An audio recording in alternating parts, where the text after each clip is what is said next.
Blog Talk Radio.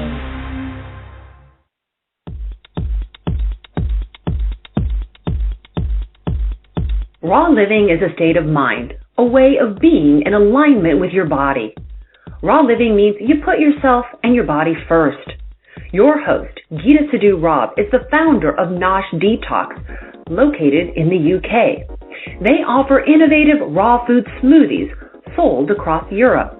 You experience it in your skin, your body, and your mind. And now it's time for Living Raw Radio.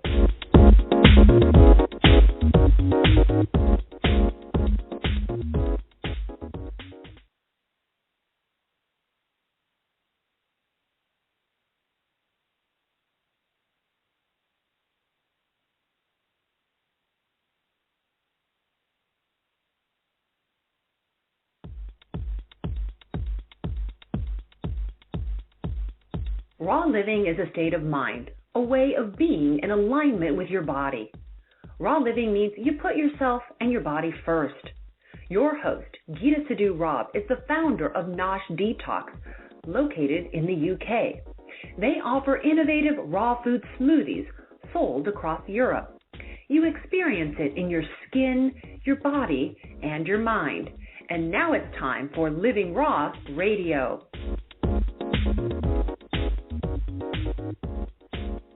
Good evening, everybody. It is lovely to be here with you. This is Sidhu-Robb, and it's Living Raw Radio. And we have a slight change. We were going to talk about sugar today, and in fact, we had the fabulous privilege of being joined by an amazing woman, a person who is such an expert on PR, who creates... You know, when you sort of look for people and they become famous and they become well-known and they become a brand, and it kind of looks really effortless, but behind the scenes there's someone paddling away like Billy-O, like mad, trying to make it all work. Well, that person is the PR person. That person is the one that knows how to talk to the media, how to look for the opportunity, how to be the person everybody else wings to make it work. And in this case, that person is Jessica Huie, who's from JHPR. Sorry, Jess. You there? I'm here. Thank you for having me. Yeah, it's fantastic. I'm so pleased that you could join us. PR. Why? Why is it just so we all have to be famous? Why do we want PR? PR is the key to communicating your message, whatever that might be.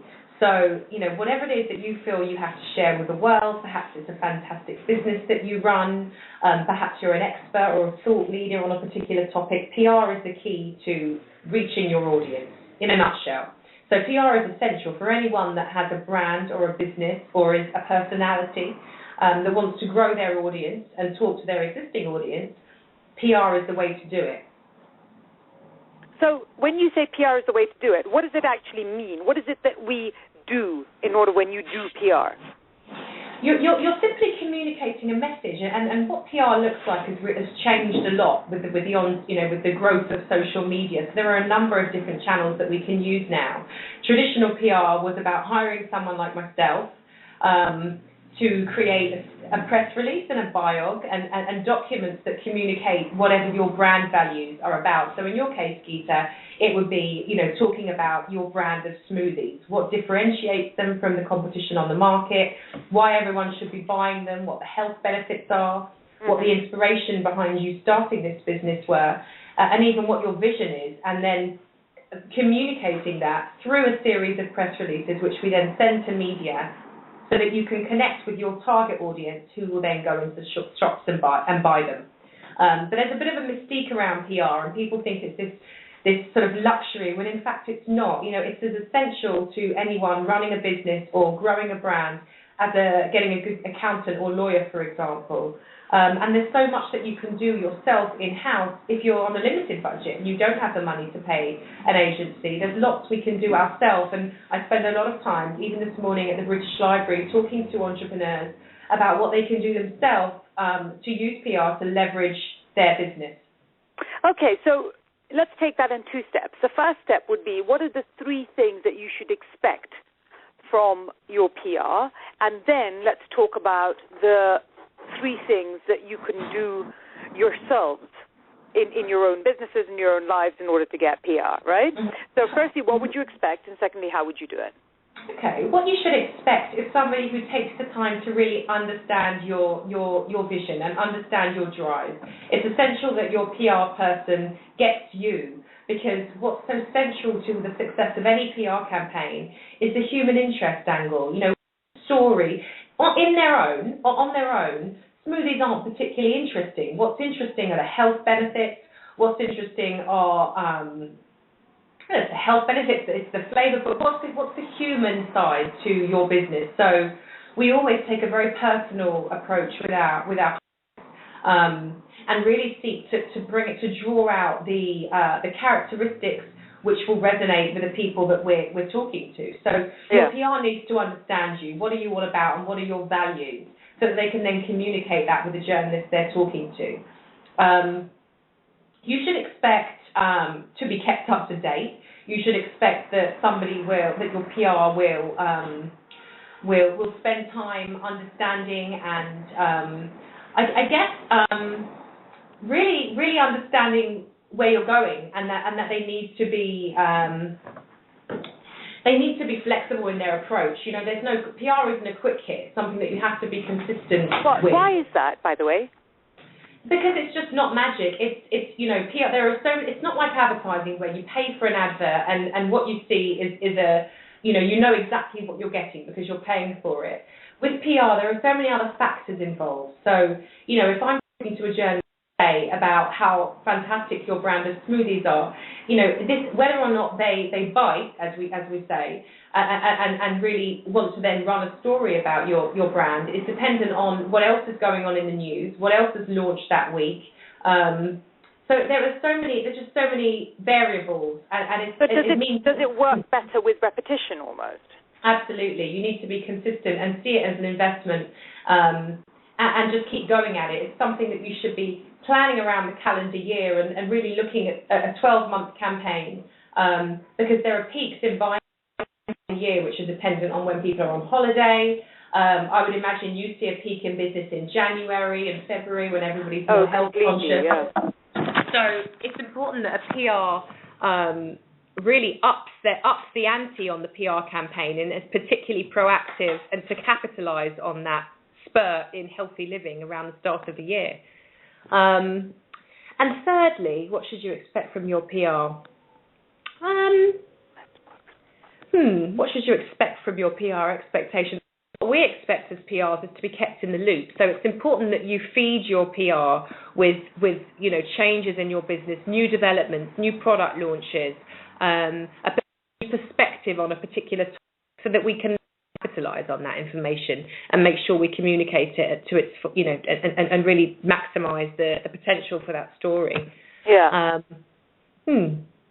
But ultimately, it's about fit. It's about getting somebody who understands you and has got the relationship. But how do I know my PR's working? Okay, there was quite an old-fashioned, almost becoming outdated way of measuring PR, which was all about equating PR coverage to advertising space. So, excuse me, but as the punter, that seems really quite an intelligent thing to do. Why wouldn't I want to link it to the amount of coverage? Well, no, coverage is key, but is your coverage impacting? You know, are you getting a return on your investment? Is your coverage working? Because PR serves two purposes.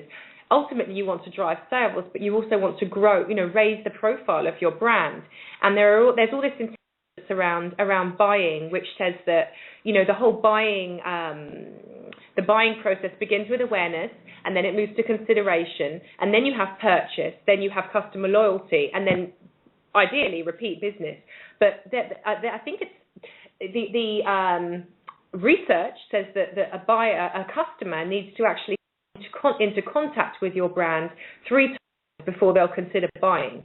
So if you consider that, you know, you need a number of articles about your brand before they will even consider buying it. So you're not going to see an immediate return on investment or an increase in sales just from a couple of articles. It's about, some of it is just about really building your profile so that people become familiar with it and then feel comfortable to buy. Right. So you're saying it's familiarity. Yeah, absolutely, and it's the PR is more effective than advertising, because what it's really doing, customers understand, they're not stupid. They know that when they see an advert, they know it's been paid for. But if you have a piece of editorial, they know that a third party is then effectively endorsing your product. So if you have a health editor do a piece in, top 5 new products in Waitrose, for example, then that's an endorsement from a respected health editor, as opposed to just a paid article. Yeah. Okay. And then that becomes sort of peer review, which gives which is more trustworthy. Yeah. So we were talking about the measurement of it, and you're saying not to measure it by the coverage, and I was slightly whining because I thought that was a great way to measure it as somebody who pays for PR. Coverage is key. I mean, if you're not getting any press coverage, then it's not working, and you should look at changing your PR, or at least having a very stern conversation. Coverage is important, but again, it's more about, is the coverage translating? And I think you really need to, one of the mistakes that clients make is expecting a quick hit, and you really need a good 6-month period at least to start to see results and to start to see those pieces of coverage translating into your bottom line. Number of reasons. With long lead magazines, it takes 3 to 4 months for anything to appear. So if you do an interview today for a monthly glossy magazine like Elle or Marie Claire, then it's not going to appear for 3 to 4 months. So, and part of it is a building process. The more coverage you get, the easier it becomes to secure new coverage, and the caliber of your coverage will increase. So yeah, there's a lot of science to it, but it really takes it's a bit of a leap in faith, for a customer to invest in PR. And I'm not sure, because every time I've ever spoken to PR, somebody comes and goes, well, just give me £2,000, and you look at them going, excuse me, because that is so much money. It's a huge amount of money. It's an investment. It is an investment, but it's proven, and it's really an effective. PR comes in lots of forms. One of the things that we're quite conscious about is partnerships. So using partnerships to grow your business, and implementing partnerships which in themselves are PRable. So we'd look at your brand and say, well, which other brands who are perhaps more established and have a larger audience share your target audience, or perhaps would like to tap into your target audience. So like joint ventures. Absolutely, and that and just that you coming together with, whether it's a charity or perhaps it's a food brand which complements the smoothies, that becomes PRable in itself, particularly if you are partnering with a bigger brand. Yeah. Okay. So you have to be creative. So what if I don't have £2,000 lying around spare? To go and do this. How can I do it myself? Well, there are a number of ways to do it yourself. It all starts with strong tools. So, your first step should be understanding very clearly who your target audience is. And once you know who you want to talk to, then you can identify the media who talk to that target audience. Then you need a press release. And your press release, I see some really bad ones, but you need to have a press release which is succinct, no more than about 1.5 pages in length. And it should very succinctly, particularly in that first paragraph, sum up exactly what your angle is. What are you saying? Just to say you've launched is not a story. It may be within your trade press. No, exactly. So what's different? What is the news hook here? How are you tackling obesity levels? How are you set to put your big competition out of business? What's the story? And that should really, a journalist should be able to look at your press release and understand that from the very first paragraph. So are you giving them their angle? Yeah, absolutely. I mean, journalists are busy people, so they need to know, what is it that what's the story? What's the hook? Yeah. And then it's all about being targeted. Know who you're talking to. So you get your press release written up, and there, in the UK here, we provide a service which is simply creating the tools. But wherever you are, you can get online now and very easily find out how to write a strong press release. And once you've got that, it's all about familiarizing yourself with the media that you want to target. How do they write their articles? Who writes the articles? Where do you think your brand is going to fit into that magazine and or newspaper or radio show? And then speaking to them in the language that they use. So, you can't pitch in the same way to the New York Times as you could to OK Magazine, for example. You need to identify different selling points in order to pitch effectively to each of those media. I hope that makes sense. Yeah, no, it does make sense. It's just that you hear people saying that you can do PR on your own, but isn't PR so much about the people that you know? Isn't it so much about your network? Yeah, I was going to say networks, and I was hesitating because it's just a horrible word, but to a degree, I mean, relationships are key for PR. Depending, particularly at a sophisticated level. But when you're starting out, if you've got a good story, and when we talk about a story, it just means if you've got something good, interesting to say, as long as you're connecting with the right media and getting through to the right individual, you're every bit as likely to be picked up as somebody who you don't need to have a massive black book of strong journalist friends. You really don't. As long as you're targeting the right media and in the right way. But, I mean, doesn't that just mean that you can't do it yourself? Somebody has to know how to do all that and tell you how to do it. Well, some of it is common sense.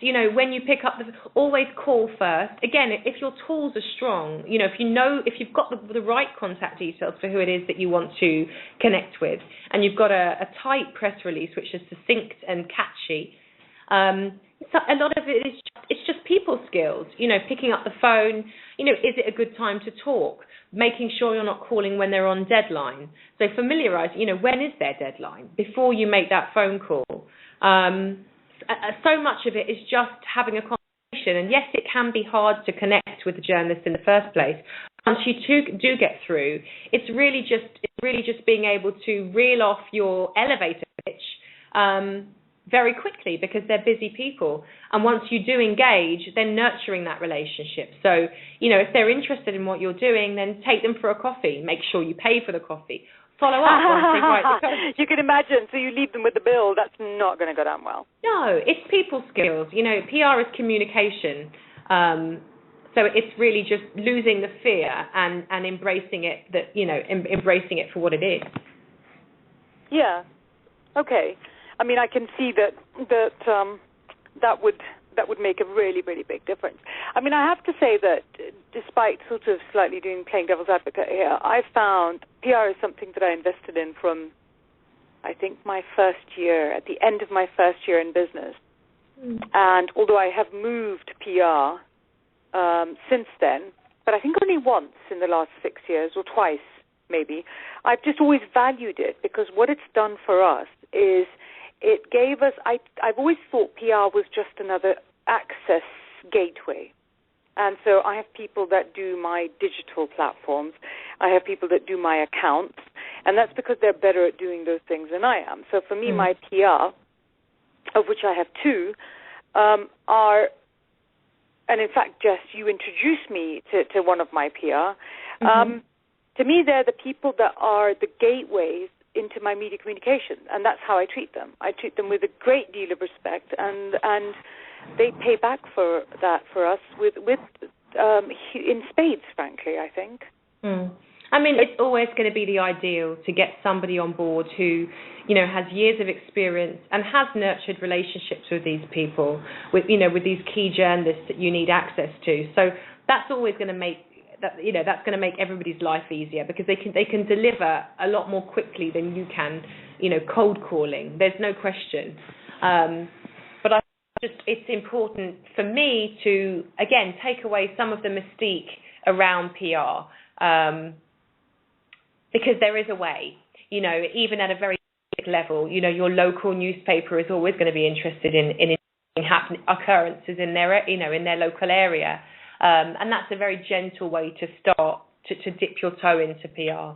And it's not even about being egotistical. It's about trying to make it interesting, because people have to cover pages and pages and pages of information every single day. The newspaper has to go out every day. The radio show has to go out every day. People are desperate for content. Interesting, fun, relevant content is really hard to come by sometimes. That's right, and particularly with the wealth of online magazines and blogs now, this is another thing that the individual themselves can do, because to engage a PR, they look to you for a certain amount of information, whether it's the top tips on, the top ingredients that will help you to realize your weight loss goals, or, decrease heart disease, whatever it might be. They will have to turn the table to you and say, look, Geeta, we need you to deliver some tips for us, that they're then going to send on to place with any of these online magazines. And again, these are easy people to approach. If you don't want to start with kind of scary Vogue magazine and the Wall Street Journal, then, take it down a peg. And, there's such a desire and a need for, as you say, constant content. And that's a really fantastic way to increase your online presence and your Google ranking, just by, making sure there are those links back to your media, to your own website. By positioning yourself as a thought leader and an expert in whatever your field is. Exactly, and diving down into it really as well. We're going to go to a little break now. Now, when we come back, Jess, there's a little known secret about you that I know very well, which is that you used to work for Max Clifford. Yes, I did. Who represents Simon Cowell. Indeed. Who's just become a daddy. And who's become a daddy, and a whole bunch of other people. So when we come back, we're going to do some gossip, I think. We're going to talk about PR as a form of gossip. We'll be back in a couple of minutes. This is Living Raw Radio, and it's Geeta Sidhu-Robb with Jessica Huie. We'll see you in a second or two.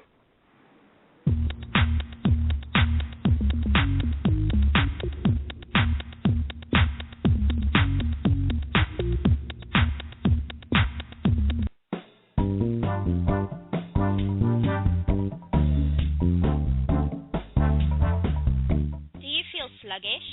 Do you feel bloated? Is your energy levels really low? Do you find everything that you eat goes straight to fat? My name is Candice, and I am the naturopathic nutritionist at Nosh Detox. I am here to tell you that your body needs a rest. If that sounds like you are ready to try a Nosh juice fast. A juice fast is the most natural way for your body to detox, while providing you all the life-saving minerals and vitamins that your body needs and craves. From beginners to advanced juices, we have all the options that may be available to you or suited to you. Call me on 0845 257 6674 or go to noshdetox.com and click on the right program for you. I'm right here to help you and support you. Thank you.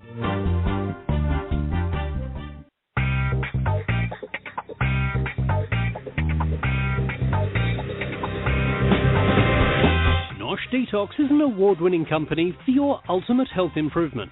Nosh Detox system works on all areas of the body, having dealt with thousands of clients whose health dramatically improved within days. For more details, visit noshdetox.com. noshdetox.com.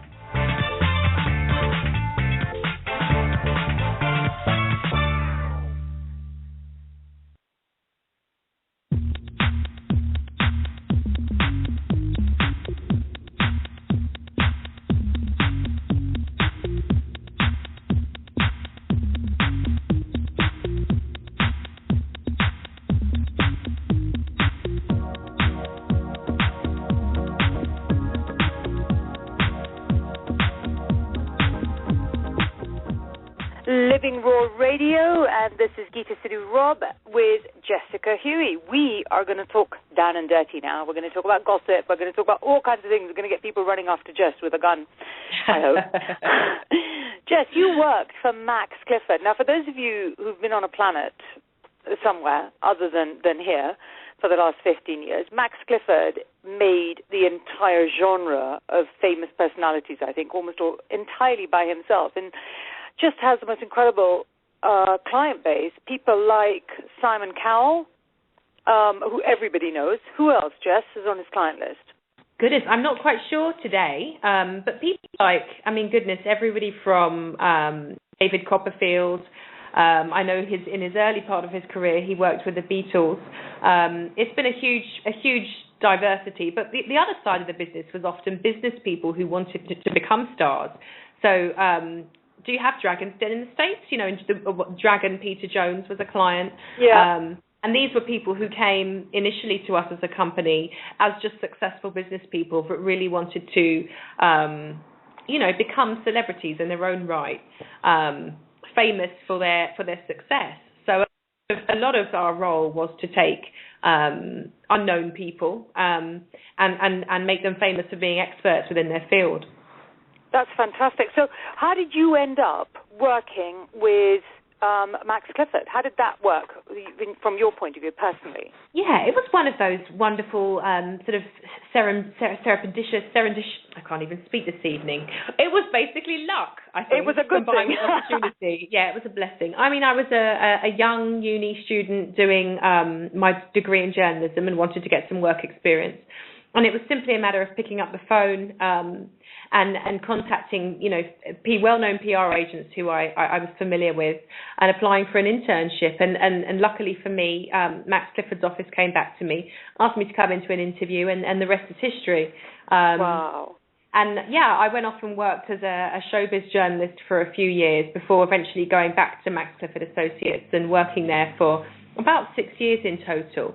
And on my first day in the office, there were two very well-known sides to the business. One was PR in a traditional sense, so raising the profile of clients, but also stories. So people would come to Max to sell their story, and then the office would negotiate, or Max particularly would negotiate the best deal for this story. And my first day in the office, I remember I bumped into Simon Cowell in the lift. Are you serious? I'm absolutely serious. And was he famous then? Because there was a place where Simon just wasn't that famous. Yeah, no, he was definitely on the up. At this stage, it was just before X Factor. X Factor was about to launch.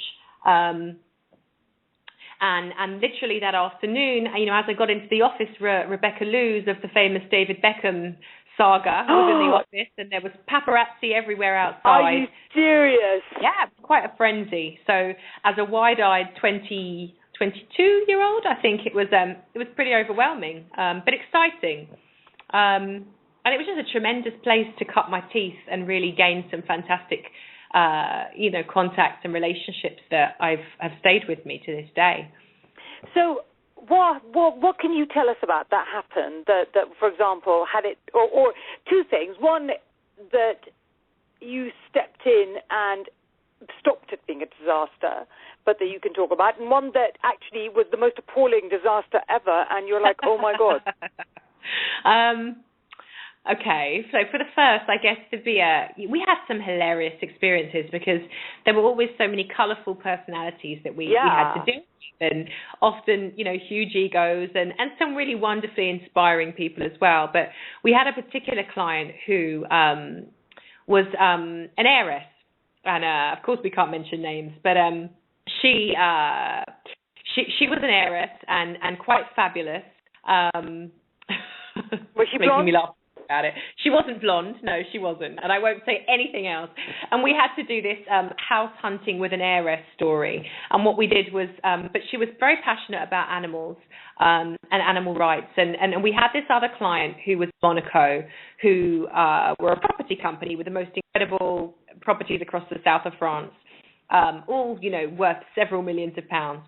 So we went off with our heiress client on a private jet, which was also our client. So for me, it was a wonderful coup, to incorporate two different clients in one feature. I think it was for the Sunday Times. So we go off in this private jet, this heiress and the Sunday Times journalist, and we get in Monaco, and we proceed to the house, which is going to look around, and the feature was hunting with an heiress. And we get there, and the realtor is wearing a fur coat. Now, Are you serious? I'm serious. My client in the heat. In the heat. This is Monaco, and she's fabulous with huge sunglasses and a fur coat. So we arrived there, and And the client takes offence at the fact that this realtor was wearing a fur coat. Oh, and because she loves animals. Absolutely. And a huge row breaks out, which completely goes out of, it becomes crazy. The police are called. I'm in tears, trying to hold it together, calling the office. How do I deal with this? The Times journalist is scribbling away. How old are you?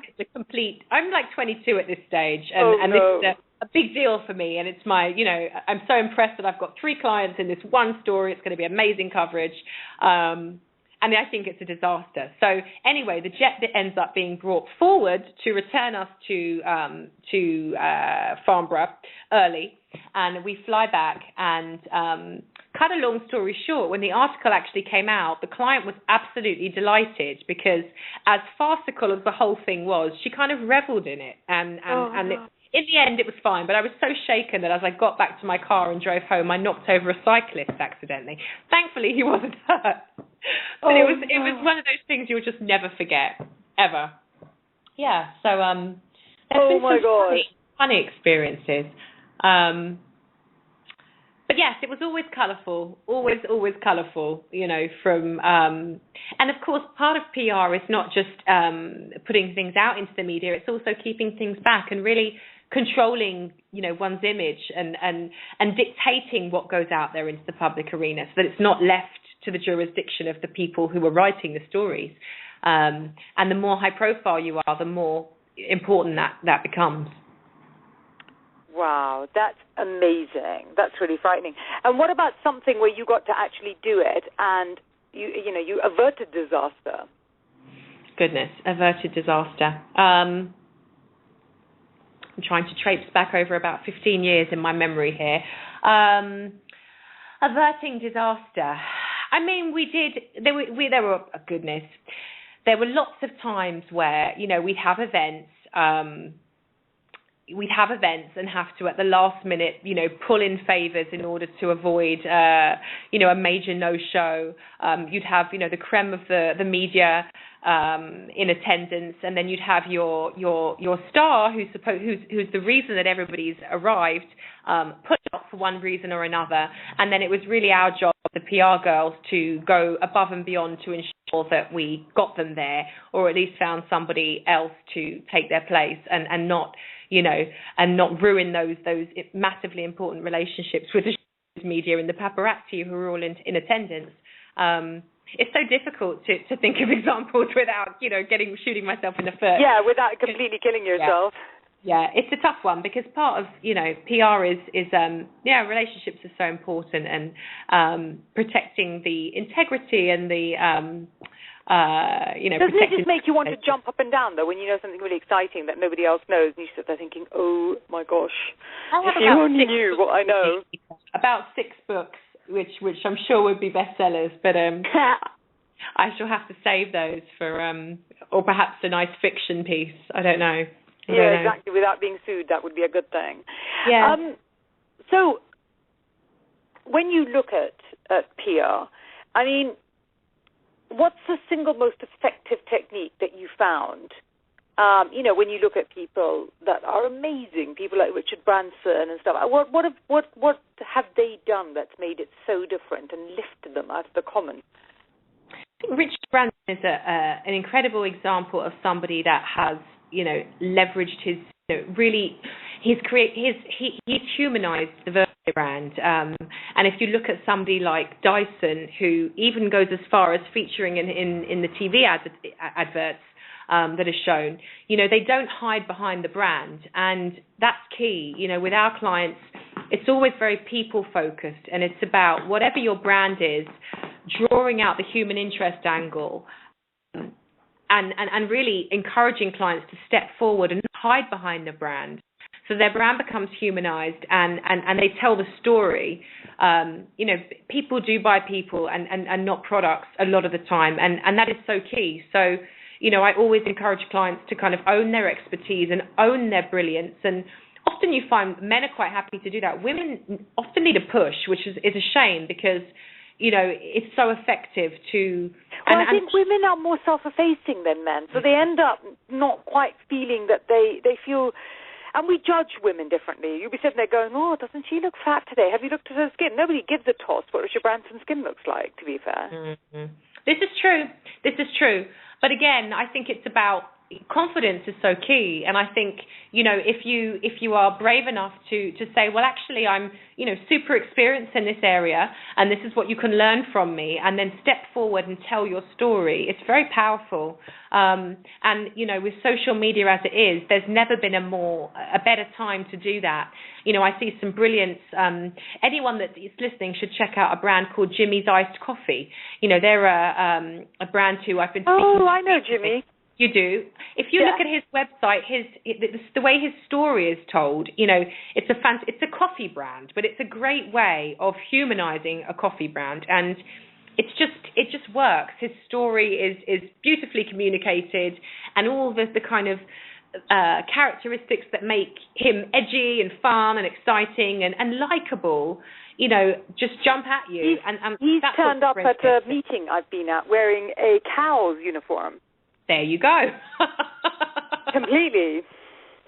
There you go. You know, it's I think whatever your product or service is, you do yourself a disservice, particularly in this age where I think brands are realizing that it's important to have a voice. You know, a human voice. Even if you look at the way that, you know, big corporates communicate on social media now, you know, it's much more human and real and authentic, and, you know, letting your authenticity show through is the key to connecting with people and have them buy into whatever it is that you're selling. Yeah. No, it's true. It does make an enormous difference.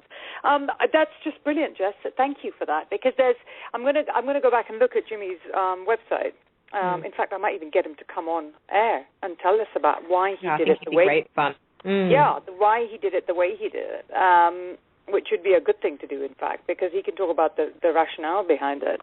But it was fantastic, Jess. It's been so informative and helpful, and just really interesting, because it does make, you're somebody that has such an interesting, such a wide experience in this area, because you've done everything from just the down and dirty through to the whatever, hard-working stuff. And it does make a phenomenal difference. I have to say that PR has completely changed how we think as a business. It's changed the access that we have to people. It's given us brand recognition. It's done lots of really great things, and you've been instrumental in helping us certainly along the way. And now you also help people to train people into their own PR, don't you? How to make their own PR happen. Yeah, I mean, we've gone from working with, you know, very established and high-profile entrepreneurs, which we still do and love and learn from, but also to working with startups, which is just a space that I love working in, because there's nothing better than the kind of infectious energy of people brave enough to go out there and make their passion their day job, and risk it all in many cases, because it's tough when you're starting out. And so, yeah, we spend a lot of time doing what we can to train alongside the day-to-day representation of clients. We also do lots of training, and as I said, I spent the morning at the British Library, you know, speaking to a room full of entrepreneurs at varying levels within their journey, about what they can do, and really just educate them about PR and what they can do to make it happen and get results for themselves. And how do you have a website or something we can send people to? Yes, my website is www.jhpr.co.uk. www.jhpr.co.uk. Fabulous. Go pop in and have a look and look at the stuff that Jessica's created and what she offers. It's really a fantastic thing, and you might just learn something from it itself. That was fantastic, Jess. Thank you so much for joining me. Thanks for having me. Living Raw Radio, and it's Geeta Sidhu-Robb, and it has been such a pleasure to have you. And what we will do is see you again next week at 6 o'clock. Take care. Bye-bye.